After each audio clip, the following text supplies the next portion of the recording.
से हमारे जनपद देवरिया को 477 करोड़ रुपए की 233 परियोजनाओं के उस शुभ कार्य को संपन्न कर उन्हें एक नई दिशा प्रदान करें, जिसमें हमारी 143 परियोजनाएं शिलान्यास की और 90 लोकार्पण की हैं। शिलापटों से अनावरण हटता हुआ जोरदार तालियों के साथ स्वागत। आज हमारे जनपद देवरिया में एक नया इतिहास कायम होने लगा, जो कि अपने एक नए रूप को परिलक्षित करता सा प्रतीत होता है। बहुत सारी बधाइयां, शुभकामनाएं हमारे जनपद देवरिया को, और ये खुशहाली के लिए परियोजनाएं हमारे जनपद को मील का पत्थर साबित होंगी। और इस तोहफे के बाद हमारी विभिन्न परियोजनाओं से जुड़े हुए लाभार्थी हमारे साथ होते हैं और उनको अपने कर कमलों के माध्यम से प्रमाण पत्र, प्रशस्ति पत्र और विभिन्न प्रकार की वितरण सामग्री प्रदान कर उनको सम्मानित करने के लिए सादर आमंत्रित करते हुए सम्मान अनुरोध करते हुए यशस्वी माननीय मुख्यमंत्री जी से अपने कर कमलों से लाभार्थियों को सम्मानित करें। सर्वप्रथम हमारे बीच में जिला बेसिक शिक्षा के रूप में हमारे जनपद देवरिया में पेंटिंग प्रतियोगिता कराई गई थी, जिसमें कि प्राथमिक स्तर पर हमारे सर्वश्रेष्ठ प्रतिभागी कुमारी राधिका स्मृति चिन्ह और प्रमाण पत्र देकर और 1100 रुपए की धनराशि और एक पेंटिंग किट देकर हमारे विद्यार्थियों को सम्मानित किया जा रहा है। बस जोरदार तालियां हमारे सभी विद्यार्थियों के लिए। हमारे संगम गौतम ये है प्राथमिक स्तर के विद्यार्थी सर्वश्रेष्ठ प्रतिभागी के रूप में। कुमारी साधना गौड़ और हमारे इन प्रतिभागियों को प्रशस्ति पत्र, स्मृति चिन्ह, 1100 रुपए की धनराशि और एक पेंटिंग किट देकर सम्मानित किया जा रहा है। कुमारी साधना गौड़ ये प्राथमिक स्तर की हमारी ये छात्रा है।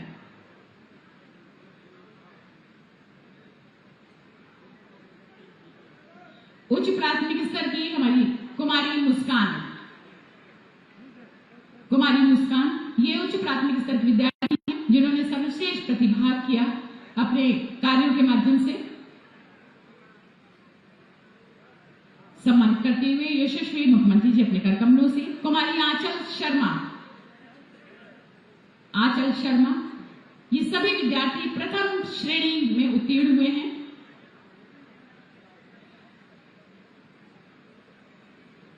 कुमारी चांदनी शर्मा, इन सभी विद्यार्थियों को पेंटिंग किट भी दी जा रही है आगे के अपनी कला को सजाने के लिए। 1100 रुपए की धनराशि, स्मृति चिन्ह और प्रशस्ति पत्र।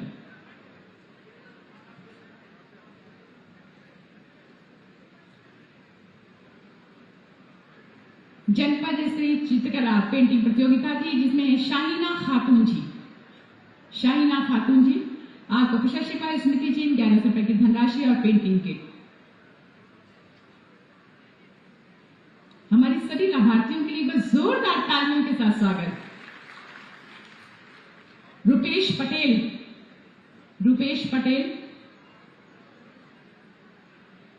स्मृति चिन्ह, प्रशस्ति पत्र, 1100 रुपए की धनराशि और पेंटिंग किट।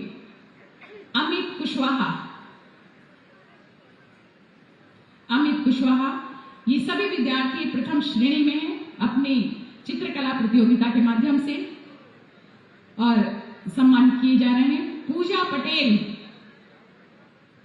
पटेल आप ही के जनपद के ये विद्यार्थी हैं, उन सभी के लिए बस जोरदार तालियों से आइए हम उनका हौसला बढ़ाते हैं। श्वेता यादव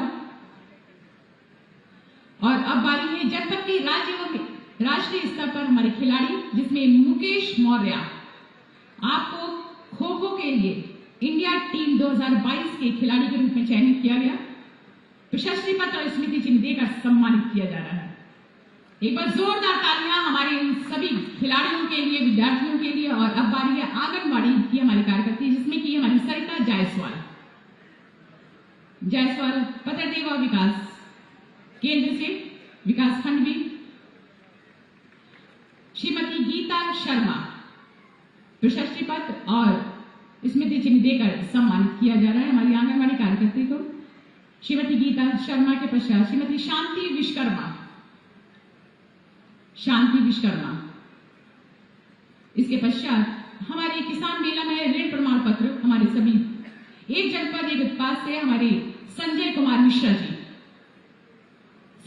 मिश्रा जी आपको रेडीमेड गारमेंट्स के लिए 45 लाख रुपए की डेमो चेक के साथ सम्मानित किया जाता है। जोरदार तालियां। एक जनपद एक उत्पाद वित्त पोषण हेतु श्री कमल रजा जी आपको फर्नीचर उद्योग हेतु 25 लाख रुपए के डेमो चेक के साथ सम्मानित किया जाता है मुख्यमंत्री युवा स्वरोजगार योजना के तहत। जोरदार तालियां। श्रीमती वर्षा श्रीवास्तव आपको टूल किट उद्योग विभाग एक जनपद एक उत्पाद। एक बार जोरदार तालियां हमारी महिला सशक्तिकरण के लिए। और इसके पश्चात हमारे श्रीमती बासमती जी हमारे मुख्यमंत्री आवास योजना ग्रामीण के तहत आपको स्वीकृति पत्र प्रदान किया जाता है।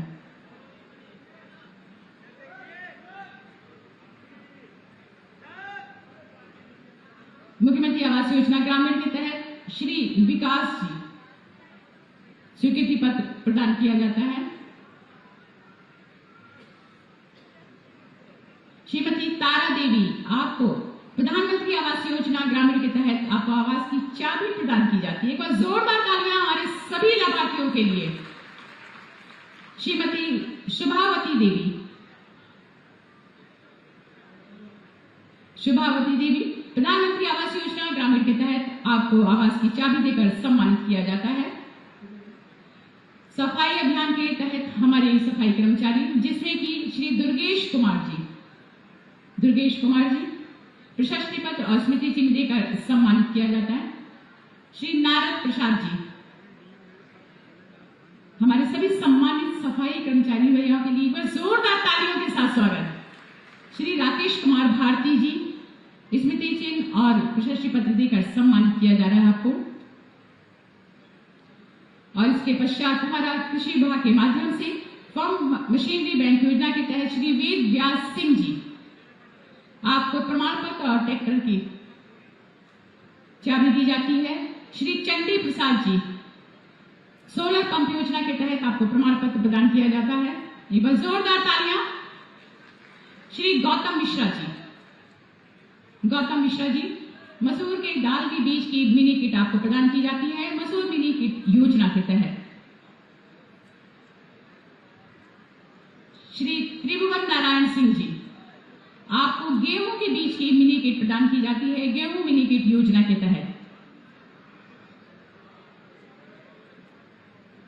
श्रीमती कोयला देवी जी हाँ ये वो है जिनके बारे में हमारे माननीय मंत्री महोदय जी बता रहे थे। गेहूं प्रजातिकरण करम वंदना के सर्वाधिक उत्पादन मतलब कि उन्होंने 80 कुंटल प्रति हेक्टेयर आपको अंग वस्त्र प्रशस्ति पत्र और स्मृति चिन्ह देकर सम्मानित किया जाता है। एक बार जोरदार तालियों के साथ स्वागत। बहुत बहुत बधाइयां सभी लाभार्थियों को और दिल की गहराइयों से आभार प्रकट करते हुए परम आदरणीय यशस्वी माननीय मुख्यमंत्री जी अपने कर कमलों से हौसला बढ़ाते हुए सभी लाभार्थियों को हमारे समाज के विभिन्न वर्ग जाति धर्म सभी व्यक्तियों की कठिनाइयों को अपने कुशल नेतृत्व बृहत सकारात्मक सोच से समाधान करते हुए भारत के मानचित्र पर उत्तर प्रदेश का गौरव बढ़ाने वाले परम आदरणीय यशस्वी पूजनीय माननीय मुख्यमंत्री जी को शत शत नमन करते हुए ससम्मान आमंत्रित करते हुए सादर अनुरोध करते हुए कि अपने प्रेरणादायक संबोधन से हम सभी का नेतृत्व करें।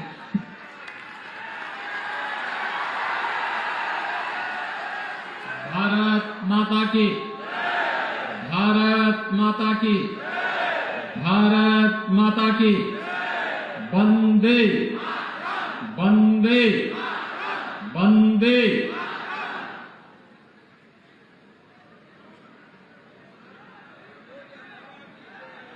प्रदेश सरकार के मेरे वरिष्ठ सहयोगी कृषि और कृषि शिक्षा के मंत्री श्री सूर्य प्रताप शाही जी, प्रदेश सरकार में ही मंत्री श्रीमती विजय लक्ष्मी गौतम जी, माननीय सांसद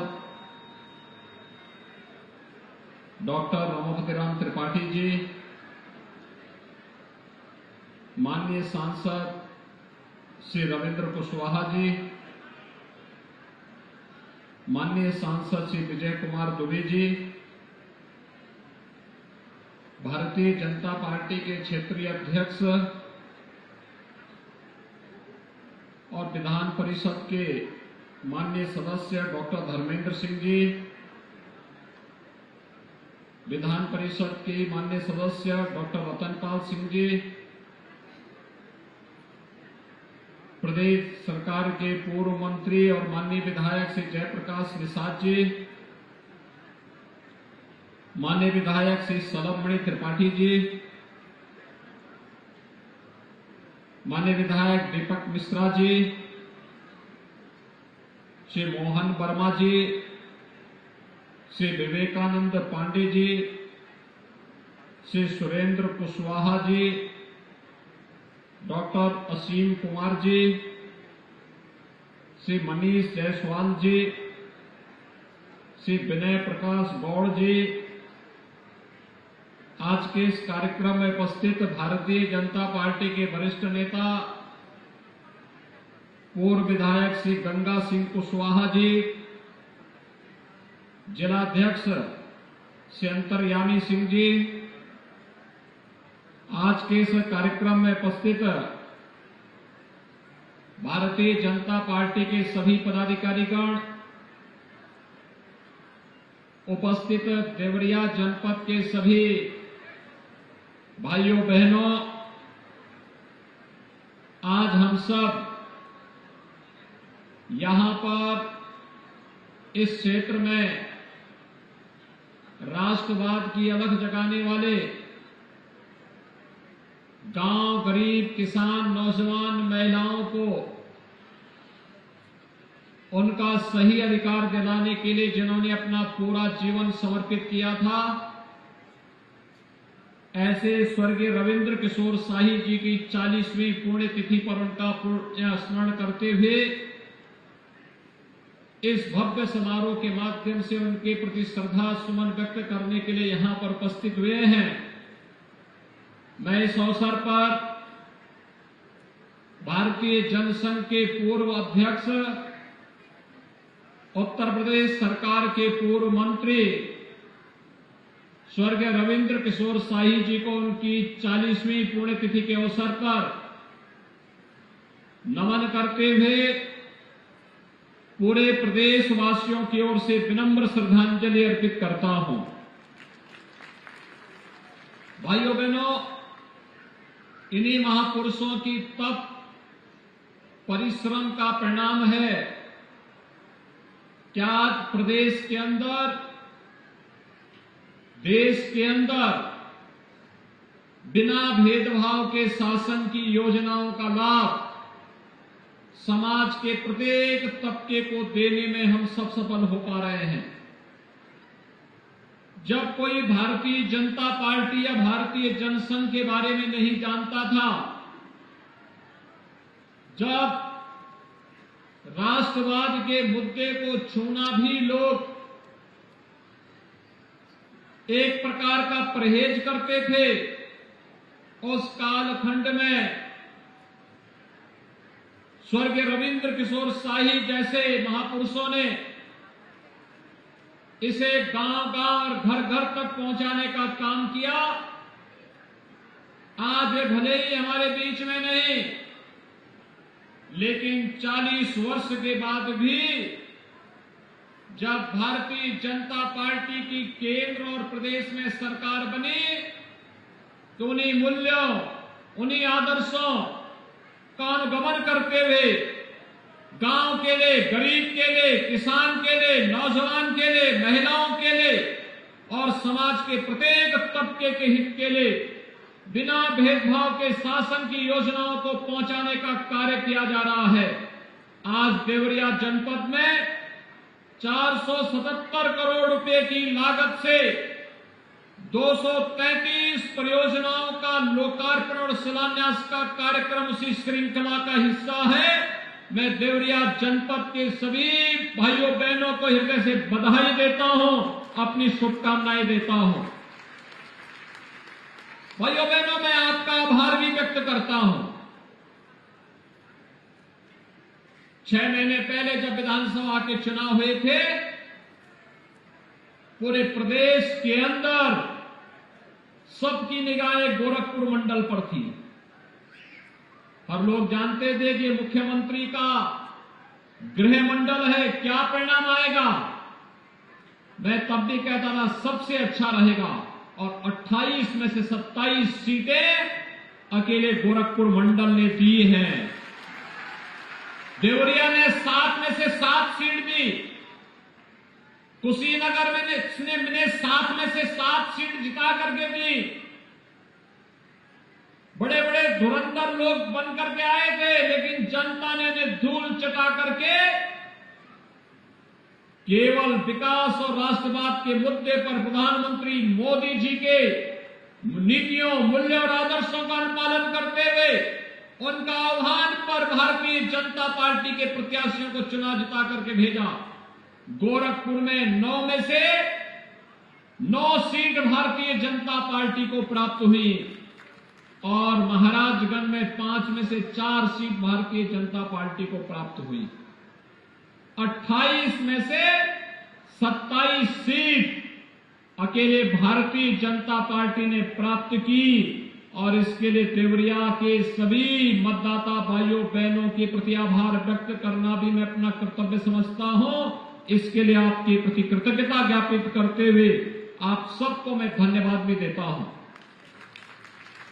भाइयों बहनों, आपने समर्थन दिया, आपने वोट दिया, तो आज हम साई जी के साथ यहां पर आकर के 477 करोड़ रुपए की परियोजनाओं को लेकर के कुछ का लोकार्पण हो रहा है, कुछ कार्यों का शुभारंभ होने जा रहा है।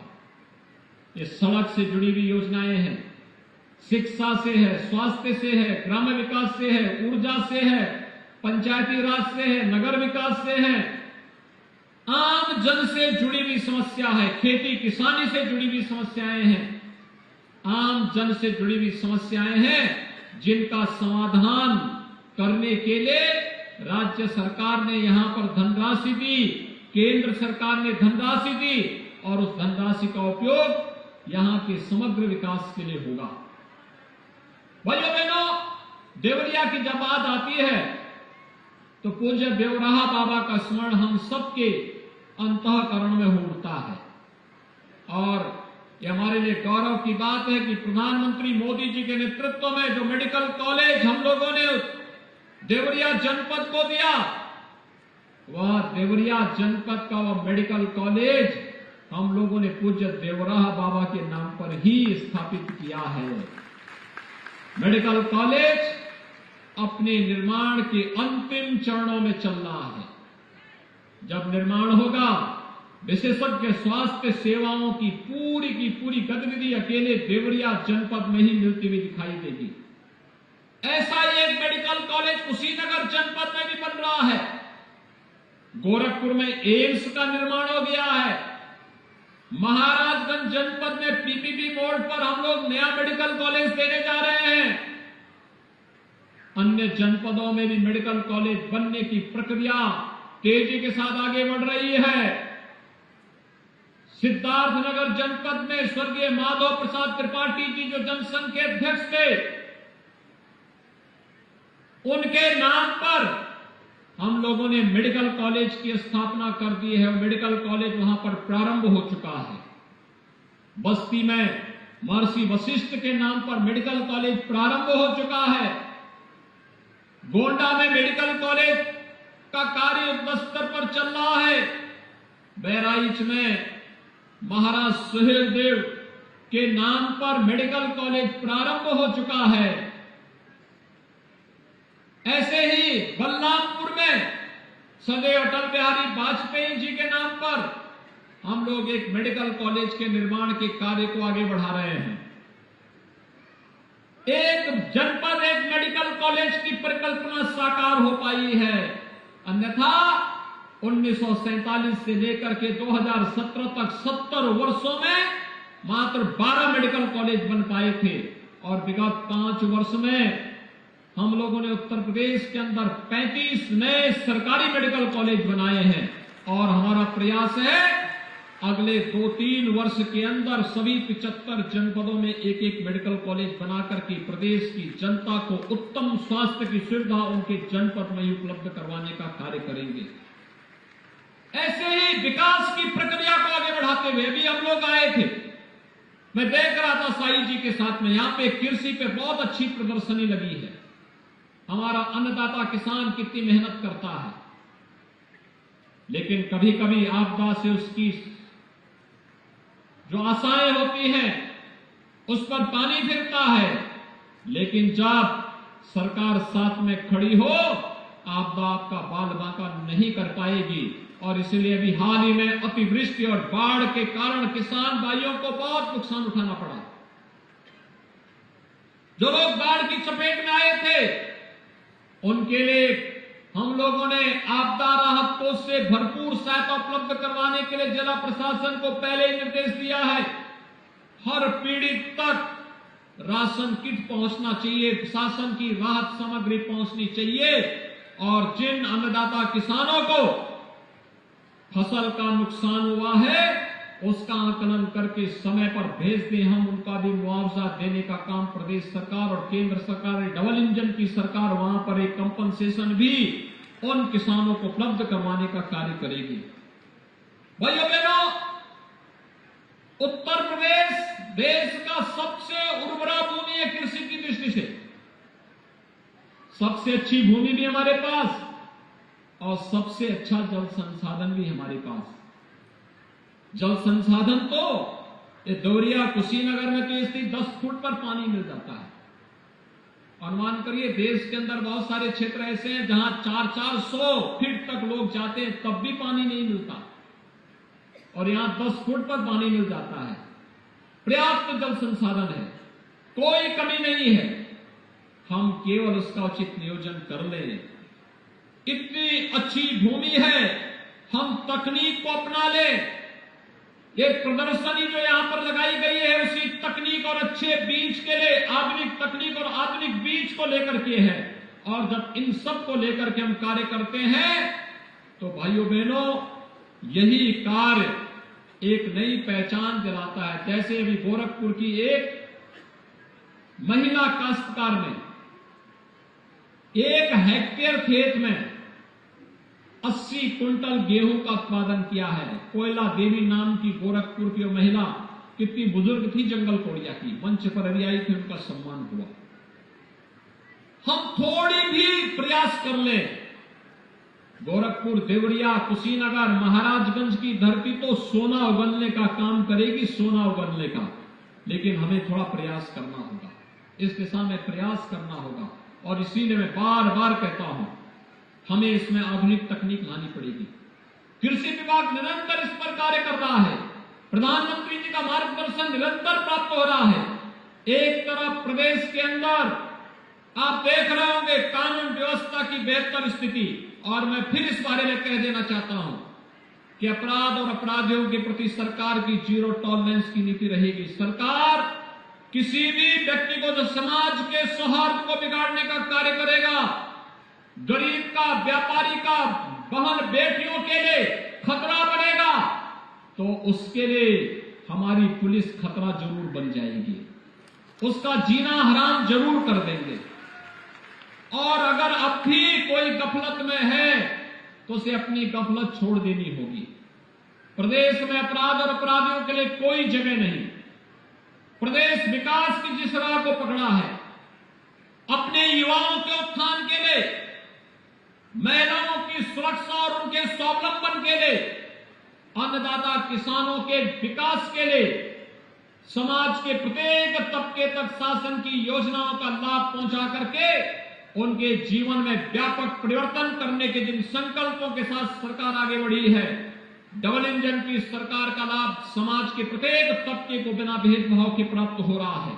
और आज जब हम स्वर्गीय रविंद्र किशोर शाही जी की 40वीं पुण्यतिथि के अवसर पर यहां पर एकत्र हुए हैं, सचमुच मैं विश्वास के साथ कह सकता हूं कि आज जब डबल इंजन सरकार की कार्य पद्धति को स्वर्गीय रविंद्र किशोर साई जी की आत्मा कहीं से देख रही होगी, वह प्रफुल्लित होती होगी कि इसी के लिए हमने साधना की थी, इसी के लिए हमने तपस्या की थी कि सरकार आएगी, गांव की सुध लेगी, सरकार आएगी, किसानों के बारे में सोचेगी, सरकार आएगी, नौजवानों के उत्थान के बारे में सोचेगी, सरकार आएगी, महिलाओं के कल्याण के बारे में सोचेगी, सरकार आएगी, अपने विरासत को पुनर्स्थापित करने की कार्य करेगी, मान बिंदुओं की पुनर्स्थापना का कार्य होगा।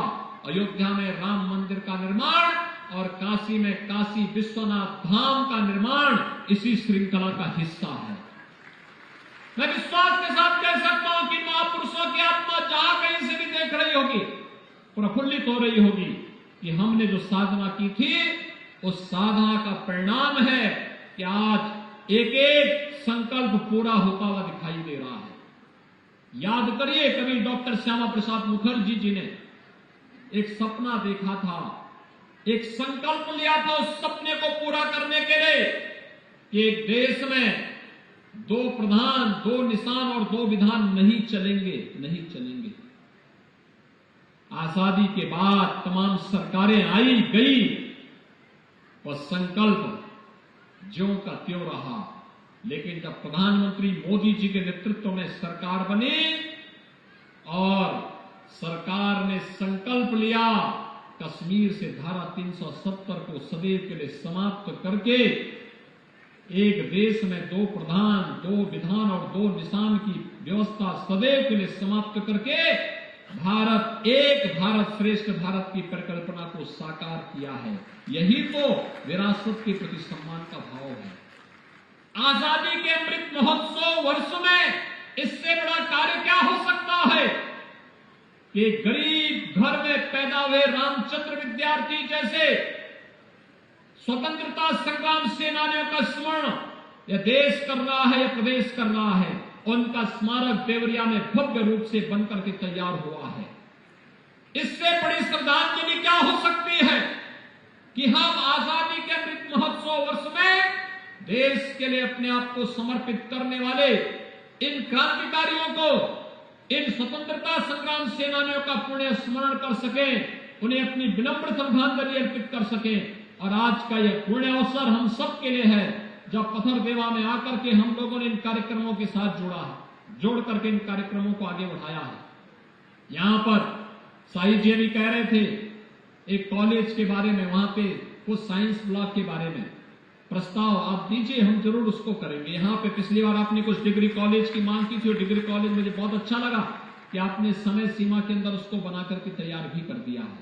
अब जल्दी से उसमें प्रयास होना चाहिए कि पठन पाठन का माहौल हो, नई शिक्षा नीति के तहत वहां पर कार्यक्रम आगे बढ़े और राष्ट्रीय शिक्षा नीति को लागू करते हुए देवरिया जनपद के और पथरदेवा क्षेत्र के नौजवानों को उच्च शिक्षा की उत्तम व्यवस्था का केंद्र वहां पर विकसित हो सके, इस दिशा में हम सबको प्रयास करना होगा। भाइयों बहनों, बहुत कुछ है करने के लिए और हम लोगों ने पहले भी कहा है कि देवरिया और कुशीनगर की धरती तो सोना उगलने का काम कर सकती है। यहां पर हमें उस प्रकार की सुविधा के लिए अपने आप को तैयार करना होगा। खाद्यान्न, दुनिया में खाद्यान्न का संकट आने वाला है। हमारे किसान को आधुनिक खेती के तकनीक और खासतौर पर प्राकृतिक खेती की ओर जाने के लिए तैयारी करनी चाहिए। प्राकृतिक खेती गौ आधारित खेती है, इसमें कम लागत में अधिक उत्पादन है। अतिवृष्टि या फिर अनावृष्टि का उस पर बहुत प्रभाव नहीं पड़ेगा, लेकिन उत्पादन बहुत अच्छा होगा। विष मुक्त खेती होगी, मार्केट में दाम अच्छा मिलेगा और दुनिया के मार्केट में भारत का खाद्यान्न छा जाएगा।